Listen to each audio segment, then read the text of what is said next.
Benton Harbor, Michigan is a unique place on the lake that is home to less than 10,000 people with the hearts of 1 million.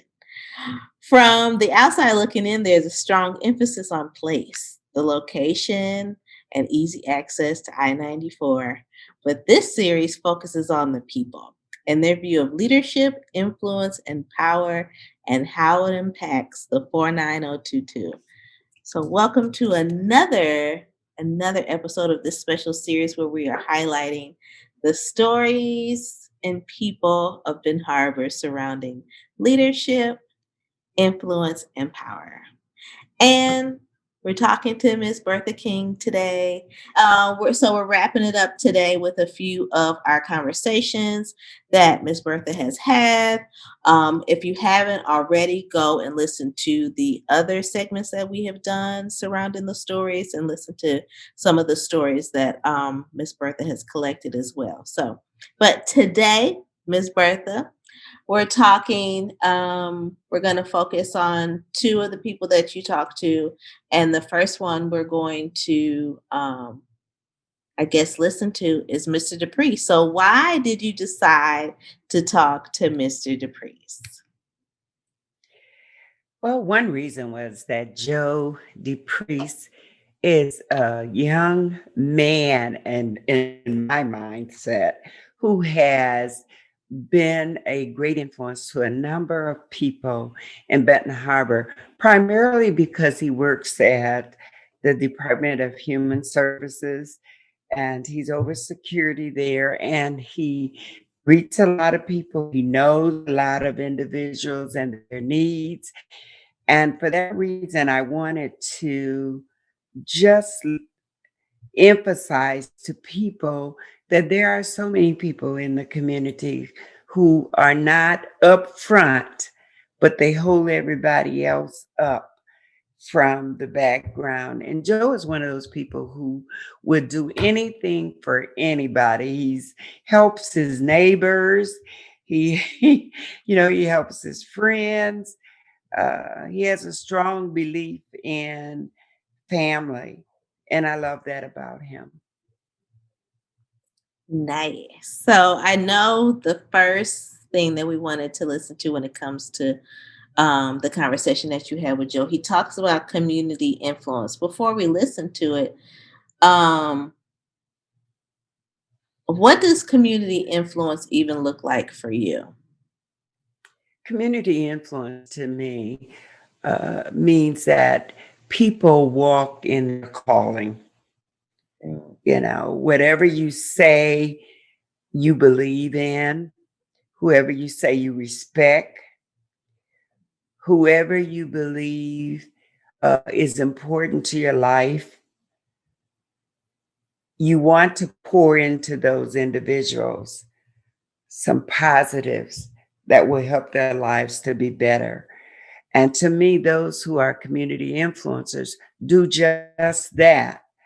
And it's not about you singularly making a difference, but it's a collective mindset of together we can impact the needs of this community and to be able to enjoy the successes that ought to be forthcoming from us working together. Mm. So let's hear from Mr. Joe and see what he has to say about community influence. Okay, when you think of our community and the influence it has here in Benton Harbor, for example, what does that look like to you when you think of people influencing other people? What does it look like? Do you know some people who know how to influence people to do what they need to do? Yes, I do, but they don't want to listen. They be off into their own thing, and they figure if it's not directly involving them, they don't worry about it. They need to start with our city hall down there. They need to put people in there that want to do their job. I mean, everybody want to shift their job off on somebody else, point the fingers instead of getting it done.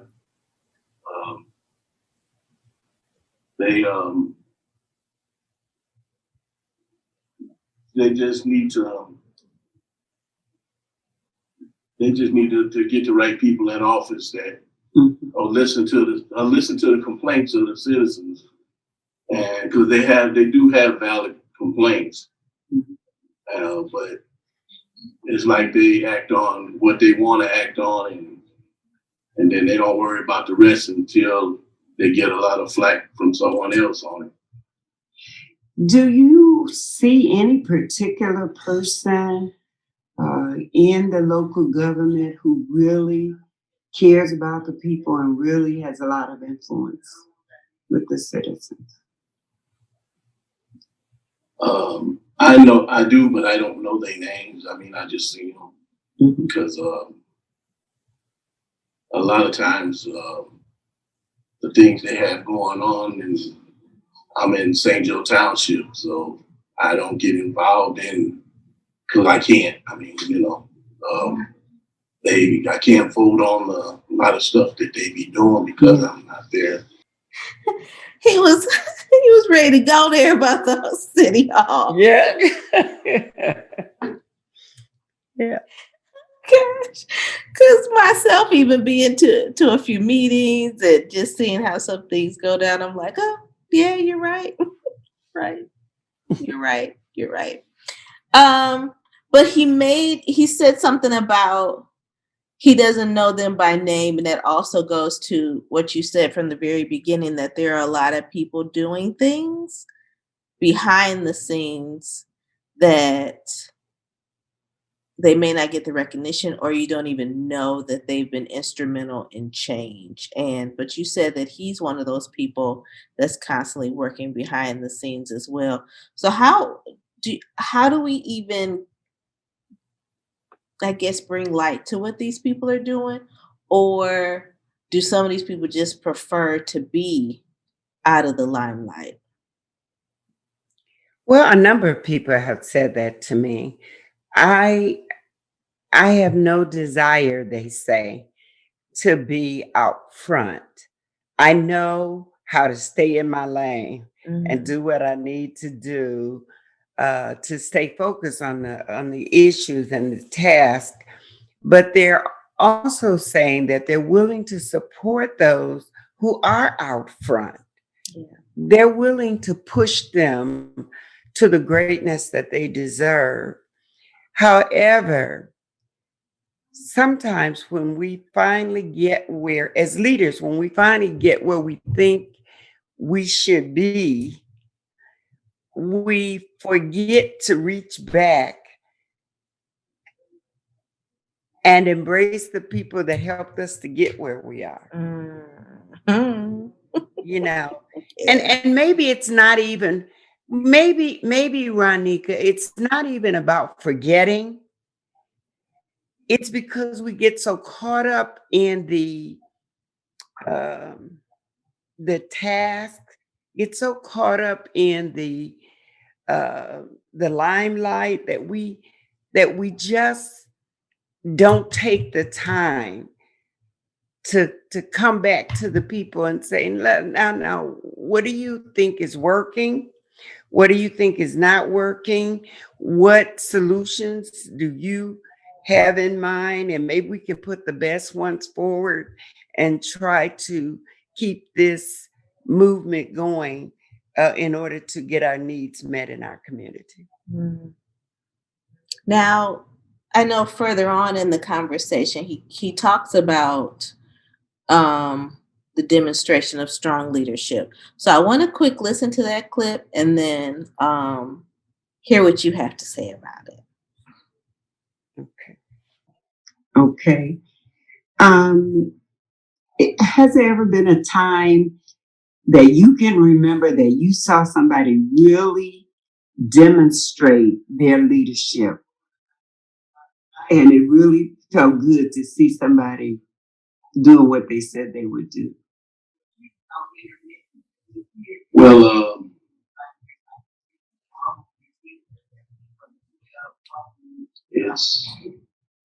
it's been a while. It's kind of hard to remember. Okay. Well, let's even look nationally. They can be alive or dead, but who do you know that really demonstrated strong leadership for this country or in this community? Yeah, that was Dr. Martin Luther King. Okay. He fought hard for the civil rights. He had a lot of people backing him. Rosa Parks, she got us to where we can have the right to vote because they didn't want black people voting and stuff. And I thank God for them because they paved the way for us to be able to exercise those rights.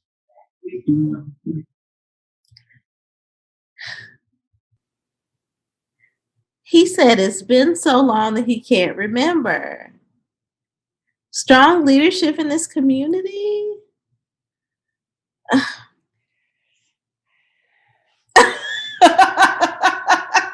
Oh my gosh.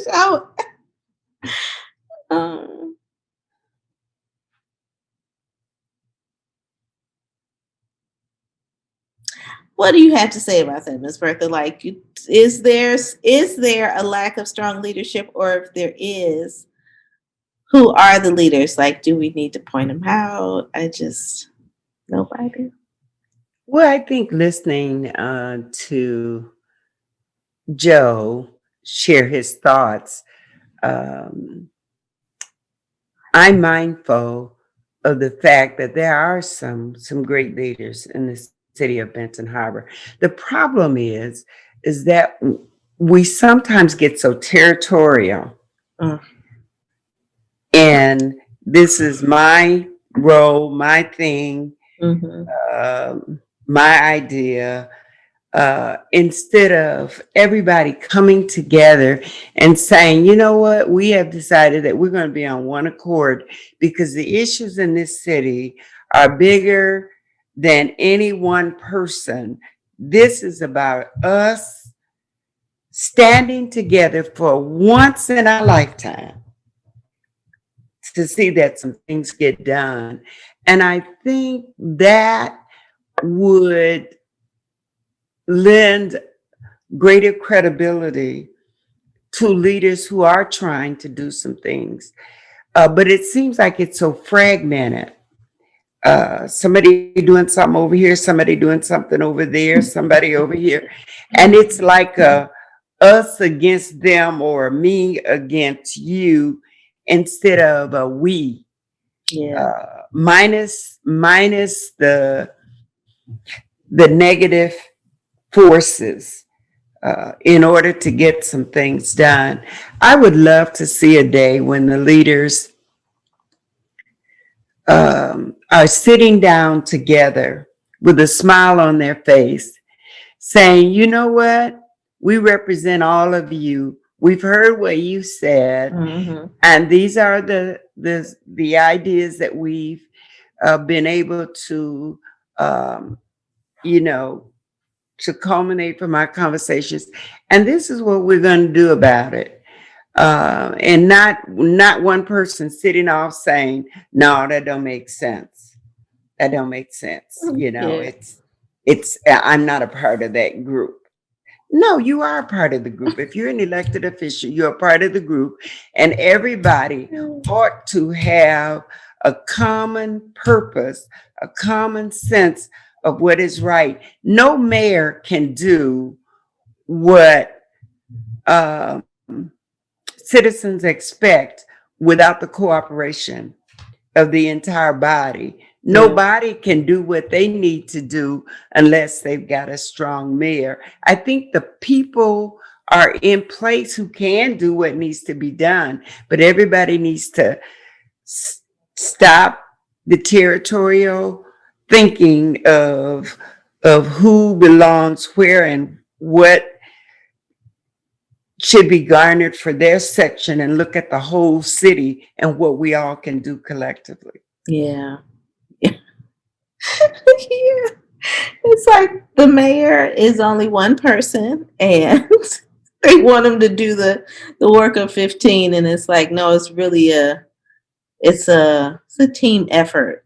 Like, really think of it as a team. Like, we're all working together for the greater good. But you did ask him, or you talked a little bit about with Mr. Joe about what he can do to make the community better. So let's hear from him and see what he has to say. Owning my family, I have to do it. Joe, what do you believe you can do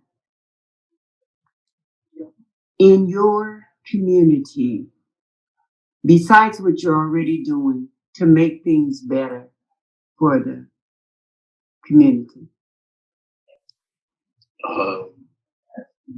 Just try to keep it, continue to encourage these people to follow these guidelines that they have out to keep us safe. And even though I still get a lot of back talk, cussed out about it, they just need to realize that it's serious. This is real. Mm-hmm. And it don't matter how old you are, how young you are, it's serious.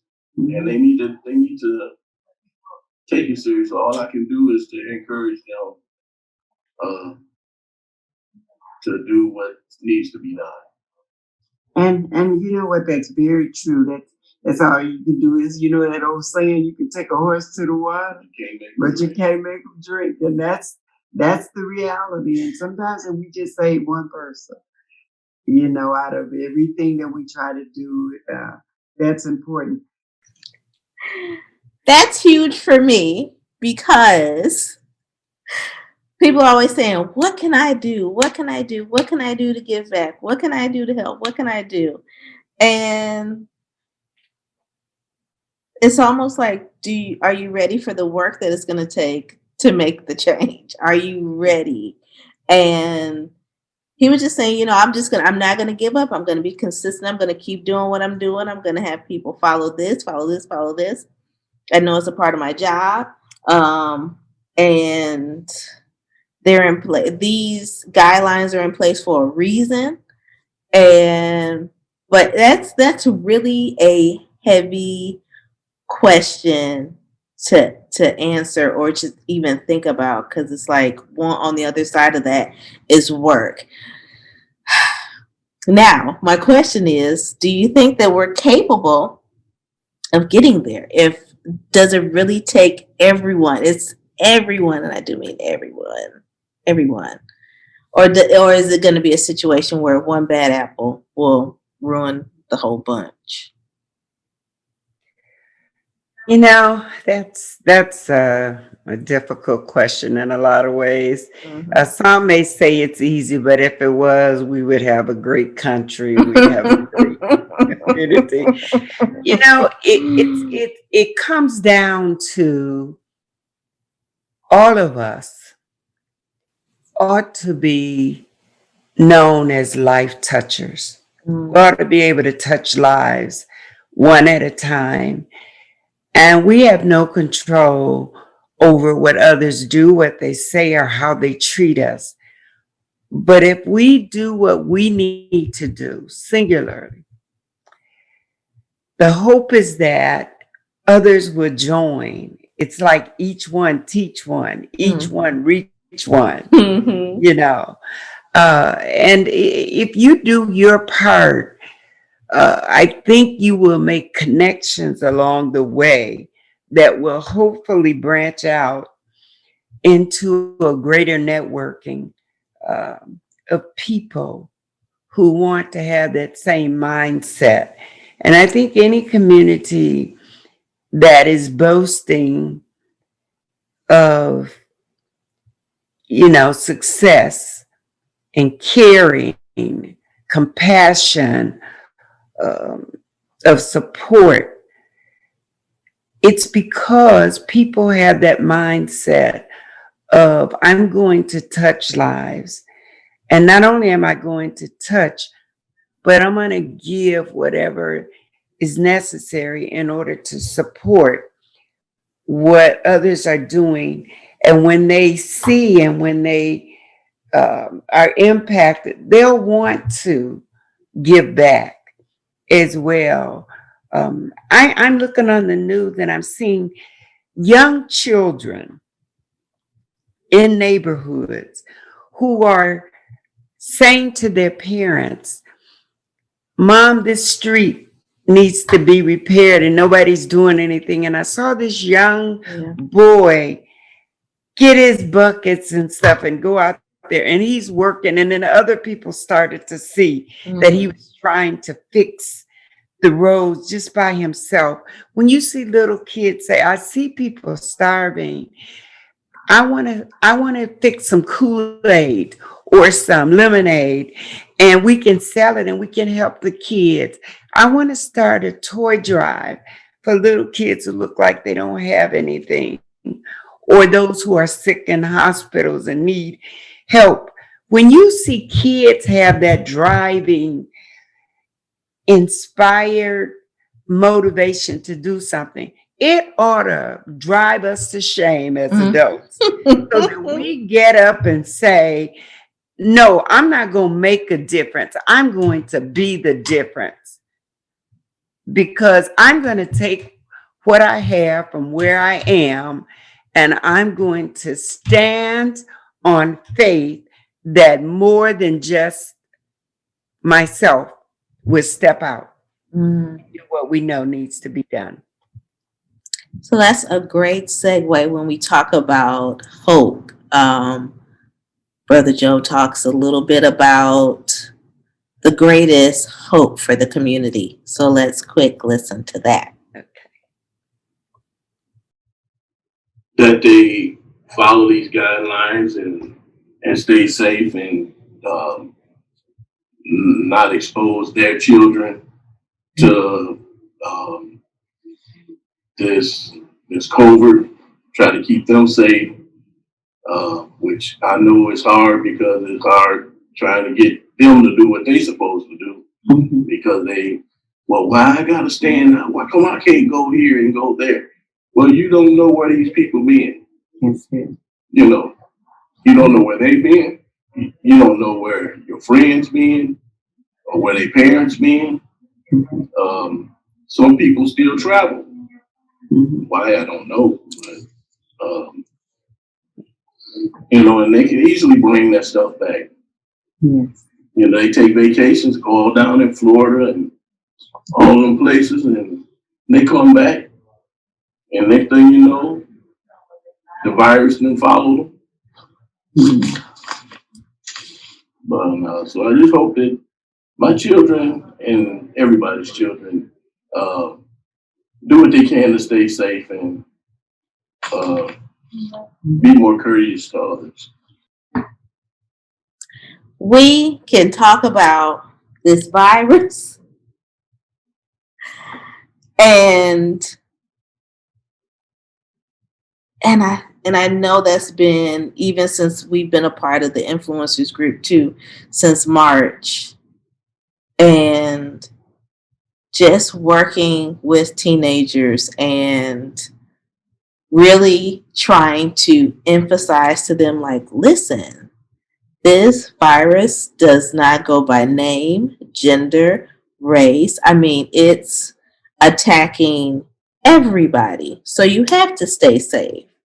And I'm just like, as a community, what can we do to reach the teenagers? That's what I keep saying to myself. That's what I keep saying. But it's almost like you have to go to the parents. They have to be in the home teaching them first before, because we only see them for a couple hours a day maybe. But in the home. And I feel like we've talked about this before, but I guess I want to go there just before we wrap up his interview, is the importance of instilling hope in the home first. Do you have any tips or anything for, because that's where it's going to start in order for us to have some change as well? You're absolutely right. It has to begin in the home. And parents have to instill in their children that I love you enough to have you be safe. I love you enough to not want us to have to visit a funeral home or a hospital.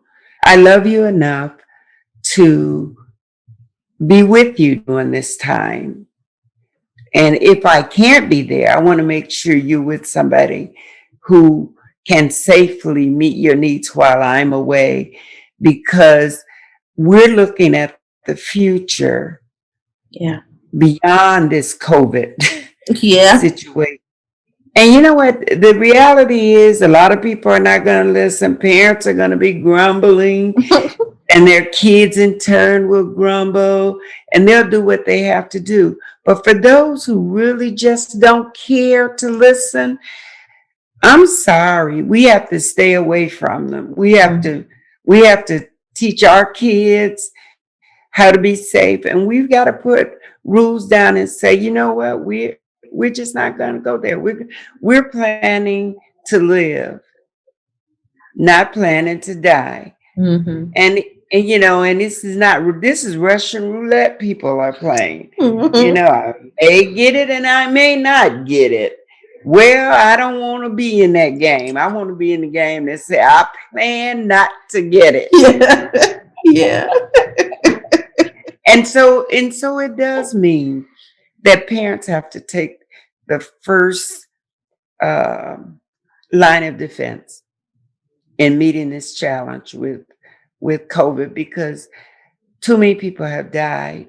Too many people are dealing with the after effects of the virus. And while we have time, we've got to do what we need to do. Woo! So that wraps up our conversation that you had with Mr. Joe. So now we're going to head over to Mrs. Moonland.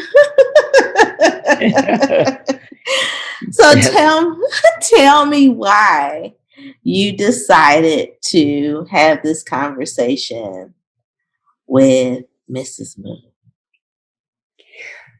Oh, well, first of all, Dorothy Moon is one of the best nurses of any race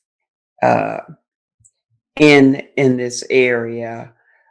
She retired after 41 years or so from Lakeland, and she touched so many lives of nurses and staff members, and I tell you, you name it, in the city of Benton Harbor.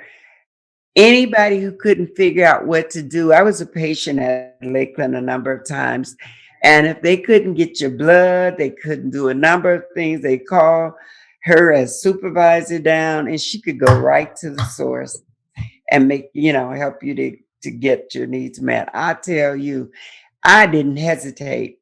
The other reason that I wanted to interview her is she lost the majority of her family to cancer.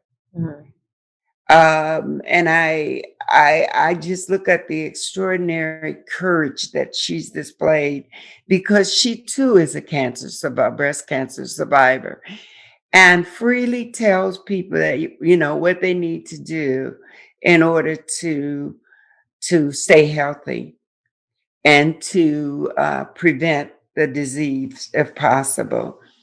And so I wanted to make sure she was a part of the conversation. She's also a co-founder with me of Strong Women of Faith Breast Cancer Support Group, which we started almost 20 years ago here in the city of Benton Harbor. At that time, there was nothing in the city related to African American women of color. And we started that group as a small support group, and we've actually grown. And our focus now is not just on breast cancer, but we had so many people with every other kind of cancer who wanted to be a part of our group, until at some point we need to take a look at our name. Because we say Strong Women of Faith Breast Cancer Support Group, but we really help women, support them, and encourage them with all types of cancer. Now, I don't know if many people know this story. I have a special connection with Miss Moon because I know my mom has been active in Strong Women of Faith. Like, even when I was in college, that's all I heard about. It was just like, oh my gosh, she's active and she's getting out here. This is great. So when Miss Moon and I were going to the same church, and then I went away to college. And when I came back, it was during the recession and no job in sight. Came back home. I'm sitting here like I have to do something. But while I was in college, as my little side job, I was a certified nurse's aide. So my mom said, well, try to do that at the hospital. I applied. I didn't get any response. My mom made a phone call to Miss Moon and she said, oh, I'm on it. Next thing you know, I had an interview and then I killed the interview. So I had a job, but my whole thinking was Miss Moon used her influence, but her name was on the line. So therefore, my parents always said, listen, if you don't have anything else, you have your good word, you got your name. But I wanted to do her. That's what I thought about oftentimes going in there. Like, this woman, she knew my mom, but she didn't really know me. That she extended that grace for me to say, like, okay, I'm going to put myself out there. We're going to give her a chance. And it was like 5-star here, 5-star here, 5-star here. And I kept doing it, just like someone did that for me. How could I not provide or show up or accept overtime? Because she didn't have to do that. She didn't. And I wonder if she even remembers that. But when she does listen to this, I want to tell her again, thank you, because those were some great connections that I made while I was working there. And while I was working there, they also encouraged me to go back to grad school, which caused me to move away again. And it's been, I just say, a beautiful journey ever since then. So, but if she wouldn't have said something, I think the outcome would have been much different. So thank you for that, Miss Moon. But she also talked about why I know in the very beginning, she talked about that she wanted to participate because you influence her, like you inspire her. And I thought that was the cutest thing, because I'm like, I just love especially when I see women and just saying like, no, you inspire me. You inspire me. And it's like, you guys both inspire me. But she talks about one of her greatest influences being her mother. Mm-hmm. And so I want to hear what she has to say about that. Done it on my own. I grew up in a family where my mom raised 6 of us. My dad died when I was 8. My mom raised 6 children, and that's not an easy task. She was a maid for the late Judge Burns, and she worked 6 hours a day, 10 days. She works 10 hours a day, 6 days a week. And I tell people, in all honesty, everything I am ever hope to be is because of my God and my mother.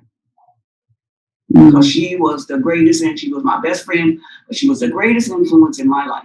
Wow, what a testimony. What a testimony. Did you have any other nurses in your family besides yourself? No. Okay. Now, Dotty, we've talked often about how cancer has ravished your family. Can you share some of your information if you don't mind? Oh, sure. My mom died at 57 what really got me on a kick, my sister, who was 2 years younger than myself, she died at 42. She was a breast cancer, had both breasts removed. And then my sister, who's like 3 years older than me, she died at 62. And my baby sister was diagnosed when she was in her late 50s. And it's not right, she was in her late 50s. And then she had one breast removed, and almost 10 years to the date, the cancer came back in the other breast. And now she's had both breasts removed and she survived. I was diagnosed in August 1996, so it's been 24 years now, and I'm still alive. So I know that I'm here by God's grace and because there's work for me to do. But I just want to tell women there is life after breast cancer. You can live, but we've got to catch it early. My sister is alive today because her cancer was caught. Because I was so on top of it when my younger sister died, and she was 42 years old and left two children. And my mom was 57, but we had 6 children. But when my sister died, I was hurt when my mother died. But man, I never heard like that. When my sister told me that she had breast cancer, I was just devastated. Because we always talked about we were going to raise our children together, and she just was diagnosed and dead in less than a year because it was so aggressive.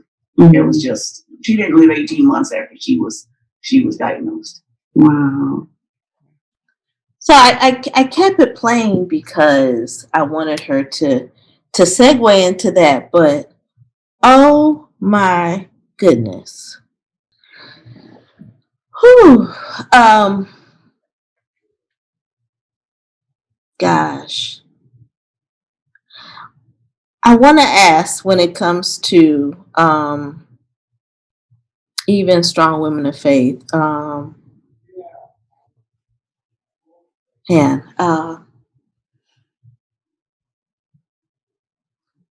I feel like all of us have someone in our life that has battled with breast cancer. So tell me just the why. I know you talked about, there was no group in this area like it, but what was the motivation that both of you said, like, that one day you would have said, no, we have to do this? Like, was there a moment in time that it's just like, no, we keep talking about it, but we have to do it? Because I feel like even hearing these stories of back to back losing people from cancer would be the driving force for me. But what was that for the both of you to even start Strong Women of Faith? Well, because I was aware of it as a former diversity specialist for Memorial Hospital in South Bend. We helped to create a group. I worked with oncologists and some of the breast cancer researchers to help create a group called African American Women in Touch in South Bend, Indiana. So it wasn't a lack of knowledge of what to do because we'd already done it. Mm-hmm. But I kept getting back to the point in Benton Harbor that there was nothing, although I took people from Benton Harbor, women, 40 plus or more women, to events in South Bend. But we didn't have anything here. So I just kept feeling, because I was coming through a life and death situation, and God had allowed me to live through it when the odds were against me. And so I made a decision that it's going to be now or never. I've got to give back for what God did for me. Mm-hmm. He allowed me to still be here. And if I'm ever going to do something, I've got to do this. Because one of the wake-up calls for me came through just a spiritual insight. You're living because God let you live. And because he let you live, you're living because you have to I have to pour into the lives of other people. who were not as blessed and who needed to be blessed. And so I called the American Cancer Society in Kalamazoo, and I said to them, I want to create a group and I need some information, on who and what in the area is available to make it happen. At the same time, without my knowing it, the American Cancer Society representative said a lady by the name of Dotty Moon had called and said that she wanted information. And she said, I need to put the two of you together. And actually, we knew each other, not really well, but I knew her as a nursing professional that had helped me in the hospital and so on. And she knew of me. So when we got together, we decided to have a meeting. And so we scheduled the meeting, and then we pulled maybe 4 or 5 women together, and it just started to grow. Little by little, we started to get more women who were interested. And then I learned a lesson that I told them that I'd learned in South Bend from starting the memorial group, the African American Women in Touch. And that is, you limit your audience, unfortunately, when you try to hold meetings within churches, because people get denominational and allow all that to get in the way of what you're trying to accomplish. So we really need to get into a place or meetings so that it's a neutral ground for women to come. Yes. And from that point on, we were able to just reach so many women. And that's why I thank God for Wanda Caldwell too, who was one of the managers at Harbor Point, 1 and 2. And Wanda allowed us to meet there monthly. And we've been there for, my God, I think over 10, 12 years or more out of the 20. But, that's kind of how we got off the ground and why we're still on the ground. I love that. And let me add this. We are above ground. Amen.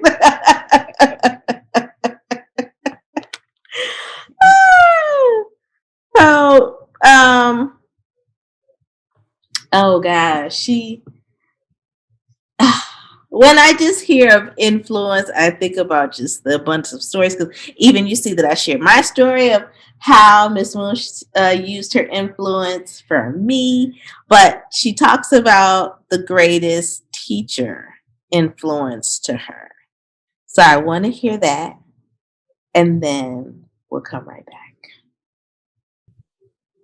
Because I don't have a uniform on, I still deserve the same respect that you. I mean, hey. If I sat down next to Ronnika Trump, if I sat down next to her and you didn't know, I mean, hey, she's just a woman and I'm just a woman, but you don't see us the same because we're not. Because you see a white woman and a black woman. What do you see as the main problem in the city of Benton Harbor and in our surrounding communities that are attached to Benton Harbor? It's blatant racism. It's racism. And this is not new. I mean, this is not new. This is something we've lived with all our lives. I mean, that's something you get up every day. I had a professor tell me when I was in graduate school and in the nurse practitioner room, how does it feel being the only black student? And I said, I don't get up every morning, look in the mirror and say, oh, I'm black, I gotta go to class. It's just silly. All I want to do is go to class and take the classes and pass and do my best and be the best nurse or practitioner I can be. The color has nothing to do with it. I don't know. People, it's sad. This country is in sad shape. We're in trouble. What is your greatest hope for your children? That they can, just like Martin Luther King said, and here we are almost 70 years later, I want my grandson to be judged by his character, not by the color of his skin, by the content of his character. My son, who's a computer engineer, I mean, works for Microsoft. I don't want to see him as a here comes a black man. And he said it's just as hard being at the top as it. Hey, it's hard because it's people that no matter what kind of degree you have, they just won't see you as an equal human being. It's so hard to tell somebody every day that you got to prove yourself to everybody around you. That's wrong. And we do this every day. You go out in the public and you're a professional. I did it every day for 45 years. And my mom said, you can't just be mediocre. You got to be the best. But now when you look at, and they say, oh, well, yeah, she came through because they had affirmative action. Affirmative action just leveled the playing field. But what about the people that went? When you look at people like we're trying to think of Bush and people like that, and they say they went to a college like Yale or Princeton, wherever they went, and you think, my God, did he go to college at all? He certainly didn't learn a lot. But then there's Obama that was a Yale graduate, and probably one of the most articulate presidents we've ever had. But they didn't like him. It wasn't about what he was. It was about what he wasn't. He wasn't white. You can't. We can't. Well, I don't know if we'll ever overcome that. What do you think about when she said, I don't wake up, look in the mirror and say, I'm black, I'll go to, I guess I'll go to class today.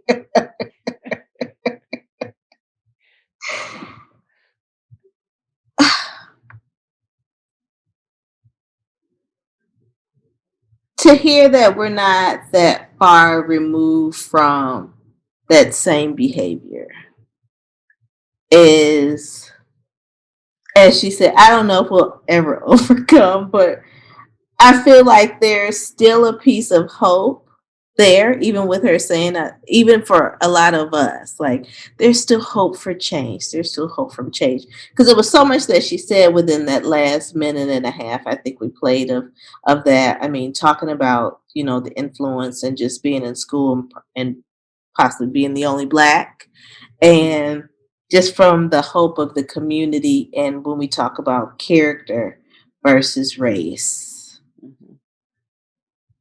How do we get to a place of character over race? Because even for my generation, we're still dealing with that. We're still dealing with that. We're told to go and get the education and do all of these great things and still be offered mediocre pay. Well, I tell you, they've written many books about how to do it, and it hasn't come through yet. And I think that's the saddest thing. I know of a professional person who worked really, really hard and was considered one of the best of her profession. Went to a staff meeting of a major corporation. And the VP comes in and says, we're going to do some promotions today. Gave everybody in the room, non-black, a promotion except the one black who was considered a major player. And then the one other person who didn't get it was a gentleman that they really didn't care that much, evidently, for. And so it was like, it's okay that she didn't get the promotion because, see, he didn't get it either. Mm-hmm. But every other one got it. But he was like the one that was left to say, see, we're not racist because we didn't give him one either. And she was supposed to smile and feel good. And so this person called me and was in tears and said, but in the meeting, I sat there and acted as though I didn't see what was going on, because I was just blown away that this happened right in front of my face. And was able at some point to tell the VP how it felt having to sit there while this happened. And the VP said, "Oh, I'm so sorry. I wasn't aware you felt that way. You knew what you were doing when you did it." And so, in this life, when you are quote unquote leader, you end up, or leader of influence, I guess you should say, you end up listening to so many people who have been treated this way and discouraged on so many levels. And yet they continue to move forward, knowing that there's this disparity in how they're being treated. I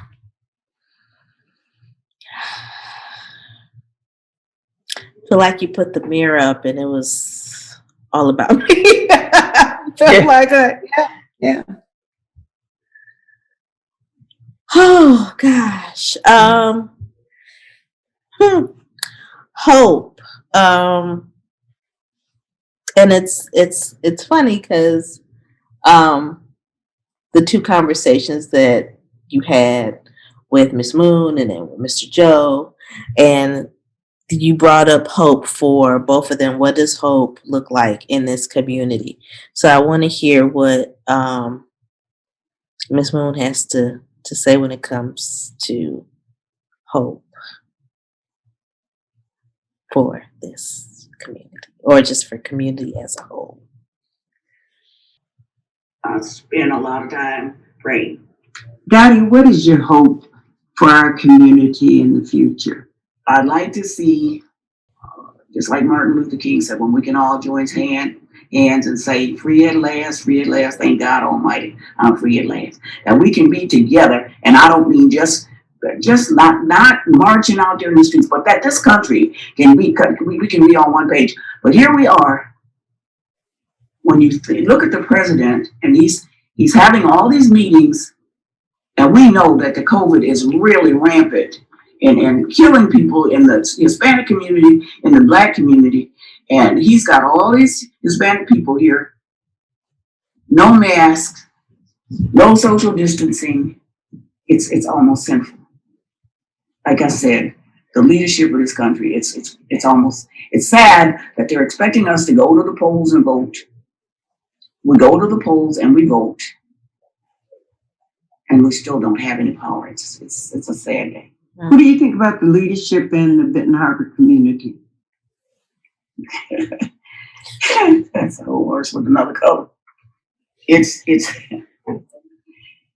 and I don't know how people get to be leaders. And how can you be a politician when you don't know politics? How can you lead me? How can I be a nurse if I've never been trained to be a nurse? It's okay, I guess, what Florence Nightingale and them did, but that doesn't work today. Mm-hmm. We've got to have people that have some knowledge and some education, been educated in politics, so they have some real knowledge of what's going on. I mean, most of the people I see, and you could ask them, and I might get in trouble for saying this, but at my age, who really cares? So anyhow, if you would ask most people that call themselves in leadership in the city about the three branches of government, they wouldn't even know. So how can you govern when you don't know what the government is about? Well, I've taken up enough time.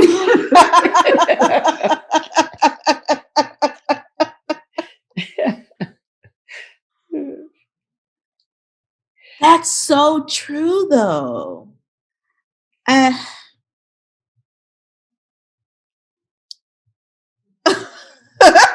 Because I think on a national level, it's the current administration.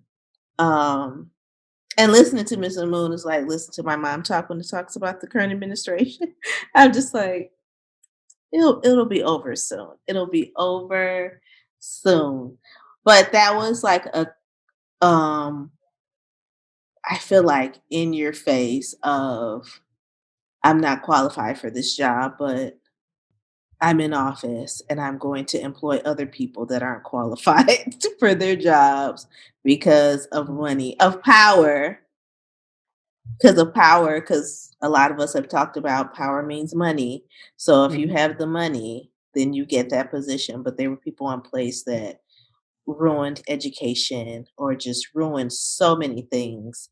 And now we're over here like, oh, it's almost over. But then you look at the local level like, is that going on around here too? When it comes to not only just those Mhm. that are in government, but those that are in, I guess, high positions in organizations and corporations as well. Mhm. Well, also, when she said, I'm of a particular age and I can say what I want, I can't wait to be at that place. I can't wait.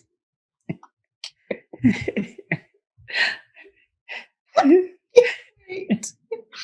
So, what were some big takeaways from the conversation that you had with Miss Moon? Dottie is a person who's not afraid to tell you, Mhm. her stand on controversial issues.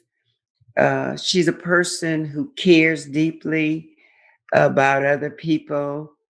Um, she loves her family, those that are left.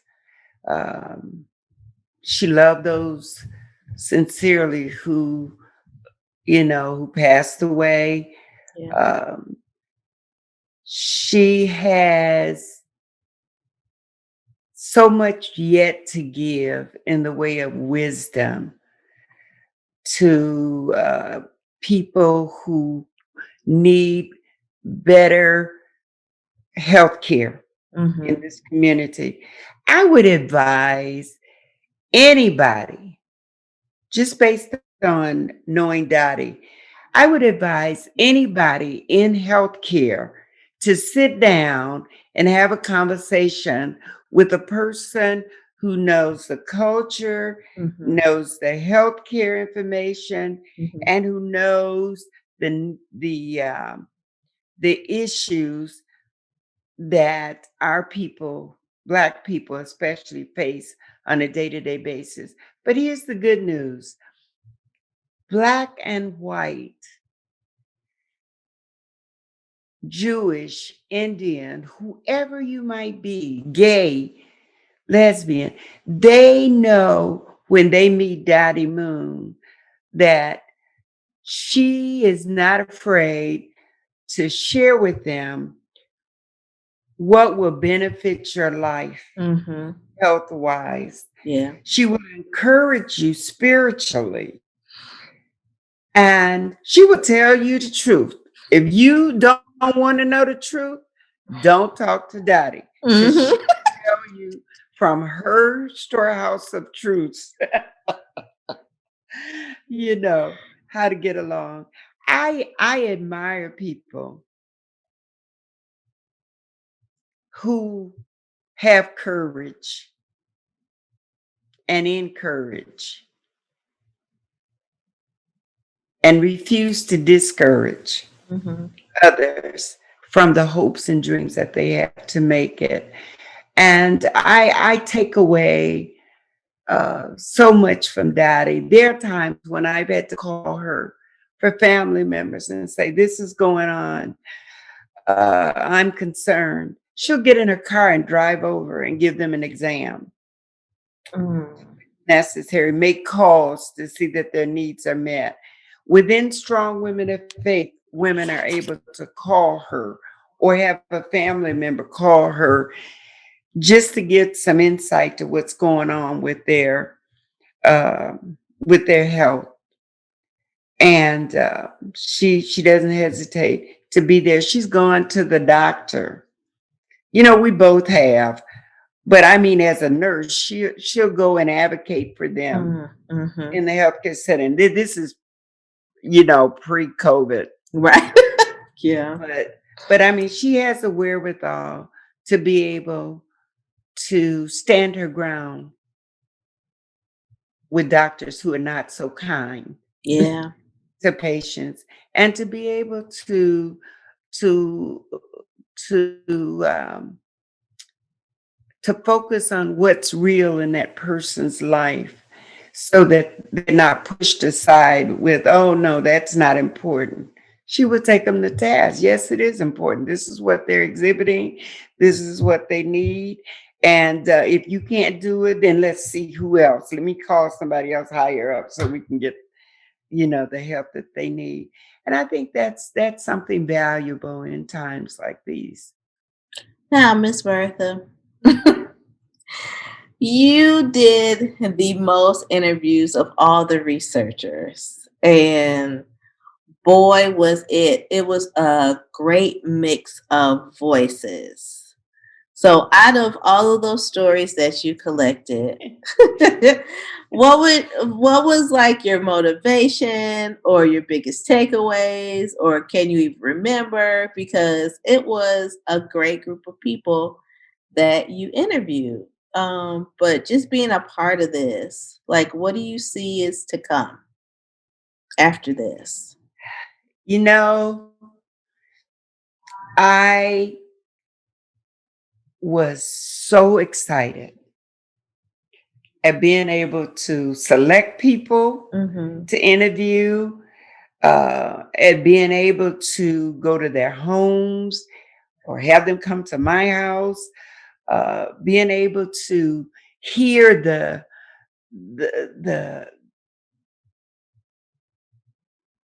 I'm just searching for words, to be able to hear the passion Mm-hmm.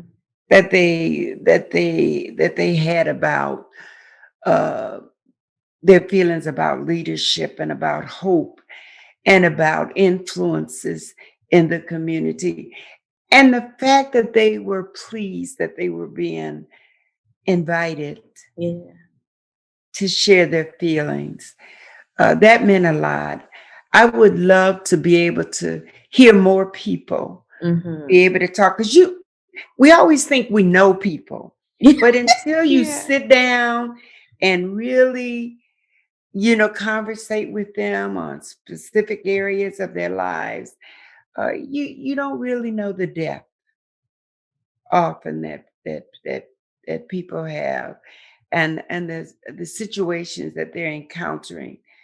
Unfortunately, I wasn't able to get into some of the personal issues that I know many of them face with families as caregivers, and so many other things that are happening, because I think it would have really been emotional in many cases. Because how many times do people really want to hear what you have to say? Yeah.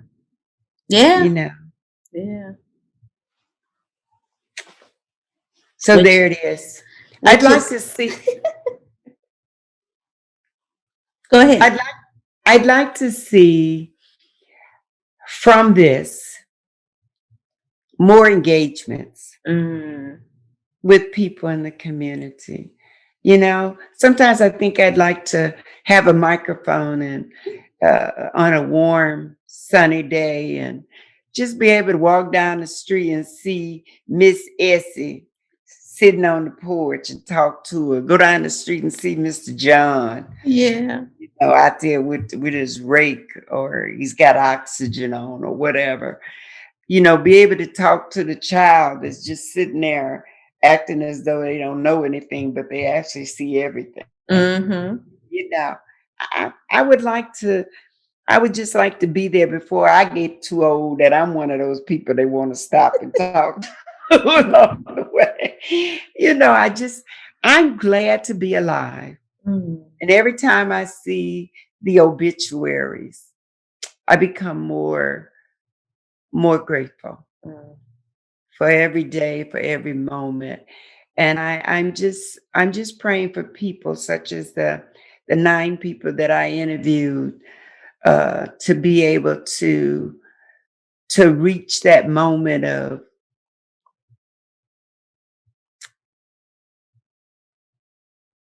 being surrounded by love and support and appreciation for what they give every day of their lives.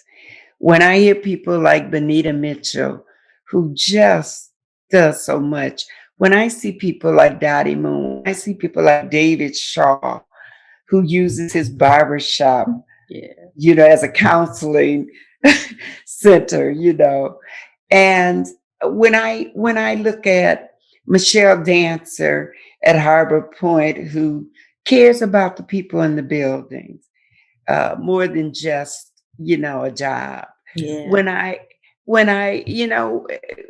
see Joe DePriest, who has a dinner every summer and invites white, black, police, whoever, and they drive up and they eat greens and fried chicken and come on now, cornbread and barbecue ribs.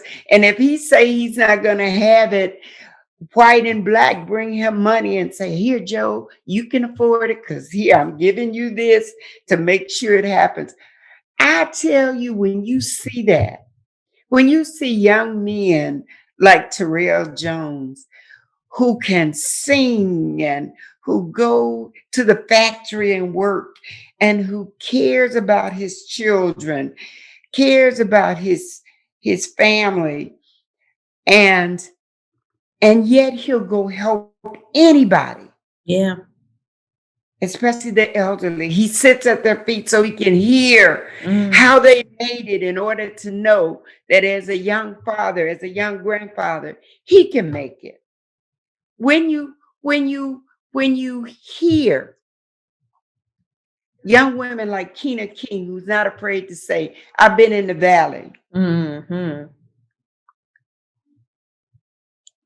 of so much chaos, but one day I came out, and when I came out, I was blessed beyond measure, and now I can give so much, and I can understand where people are coming from in order to be able to make a difference in their lives. I'm telling you, when you get through walking with people like that and talking to people like that, you not only talk your talk, you walk your walk.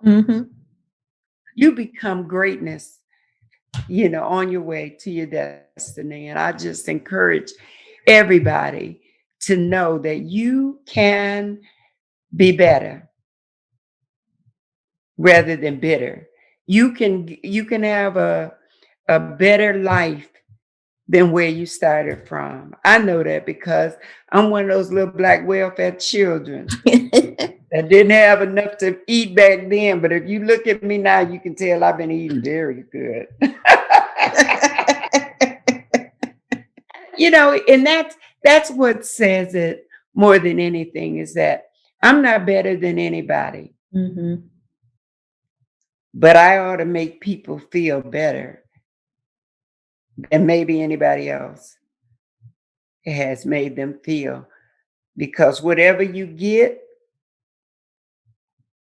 whatever comes your way, it's meant for you to pass it on to somebody else. That's how we influence. So you heard it here first. We need to have more stories. It's official. We just need to go get more stories. We need to get more stories because we want, at the end of the day, we want a healthier, happier community. Yes. And I really think it starts with sharing these stories of how we can, of hearing from the people of how we can do better.